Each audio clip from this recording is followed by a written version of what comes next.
Scotty has been a great blessing in the office, of course, because now we're talking, well, 25 years. Scotty's been a great blessing because, you know, Courtney says, how you going, old guy, big guy, old guy, old guy, old guy. And now I've got Scott in the office and he walks up to Courtney and says, how you going, old guy? You know, I mean, there's a smaller discrepancy, but that's just very reassuring for me. I'd say that Scotty's a fine addition. He's got a sense of humour, he's a great human being. He's a very dangerous man. Don't get caught out with him late at night because you won't go home. Tell that to your mother, don't you? I've blamed you lots of times, but don't worry. Now look, Chris Egan. Now look, Chris. I've known Chris since he was a baby. A baby boy. I don't mind saying. I remember going to, where was it, Barry? We used to go to that Chinese place, the old Taiyuan, and Chris would be there. And Chris was that clerk, and when he in there punching away, getting the shits with everyone. I want to get back to I always wanted to go back to work. I always remember that. He was a money workaholic, and he really hated it when we all said, tussle you, Bill, and he get a taxi back to where I know that. All those things I remember. The old lady, Chris. Of course, now it doesn't matter to anyone, does it? Really, it doesn't really matter. Anyway, he's been a fine friend and in many ways a very close friend. And I must say that I'm very touched that so far all of those people have come this far. Now, as for Hector, Hector is my accountant. I want to tell you this. Hector is Hector the Protector in my case. And if ever you were to have a father confessor in the economic sense, then he would be the man. He would be the man that you have. Hector's always been wonderful to me. He says, Barry, don't tell me that, Paul. He says, Barry, if you were to say that to me, I don't really want to hear it, so don't tell me. And I go through life, moment by moment, dollar by dollar, minute by minute. Hector's always got a wonderful feel, touch, sympathy also. I can get on the phone and say, Hector, I'm not paying how much tax, you know, I'm not paying enough. Barry, you can pay more, and he does all those things.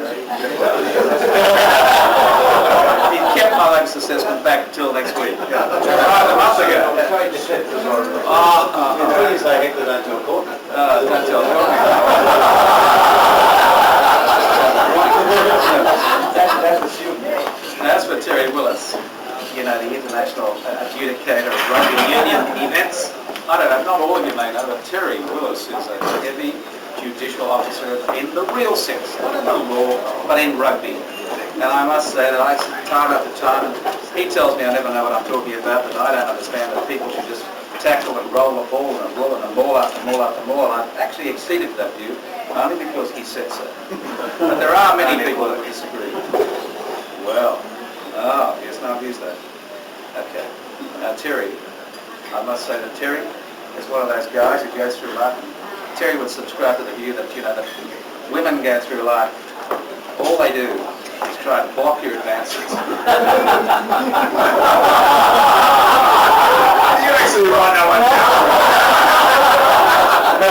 And end up by blocking your retreat. Can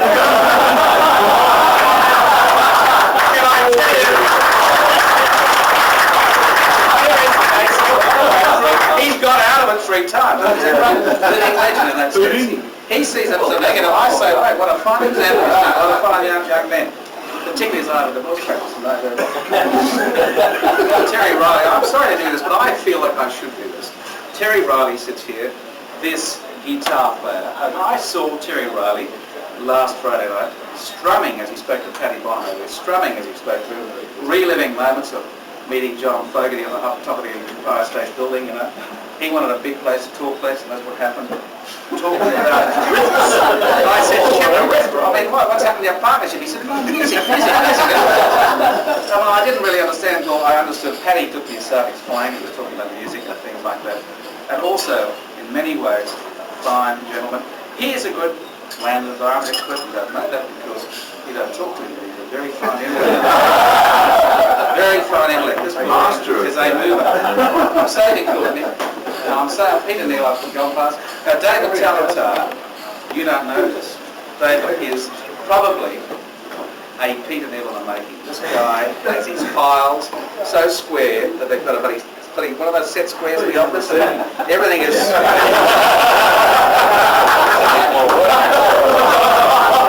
And as Scott has just pointed out, Scott is not slow. He's very quick. At least he's transferring. David's obviously going to earn a lot of money to hit moving the head forward. But I mean, his dad, I think genetics are probably ultimately, but he's going to just get through it. He'll be okay. But there's a fine operator, this young man. Neat. And not as polished as Peggy. Hang on. You'll in my head.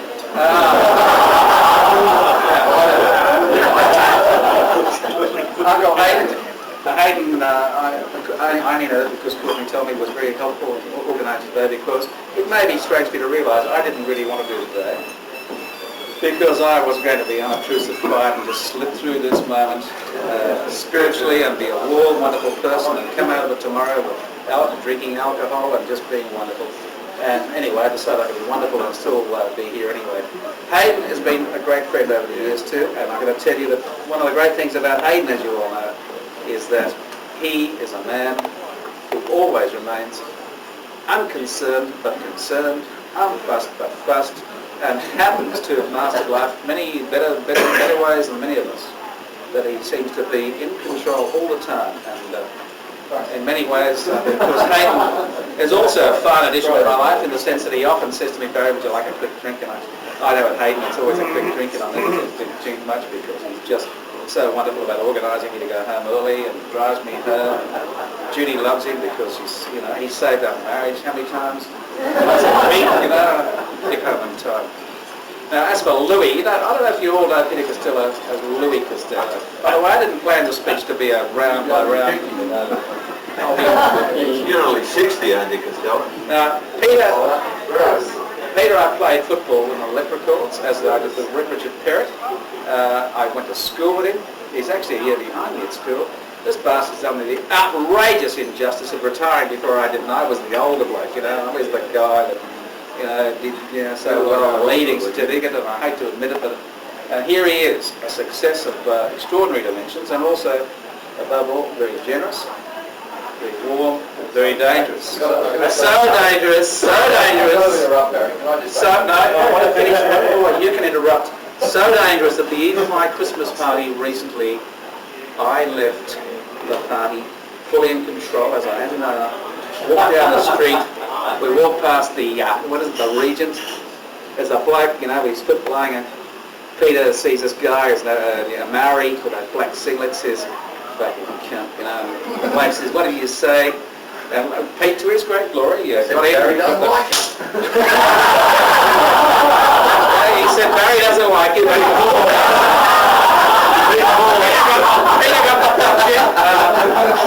I'm standing there watching Peter, and some other guy goes whap into my mouth, and I had a wonderful time. The worst thing is the young guy that hit me expected me to fall over, and I said, well, come on, no, we're ready now, I'm ready. He said, I've already hit you. I said, oh, well, have another go, and he did, and then I got ready. Thank God we left. Peter Neal was the great peacemaker that night. He said, Jesus, guys. Right way to go. Can you mean the peacemaker? I understood he was 400 metres down.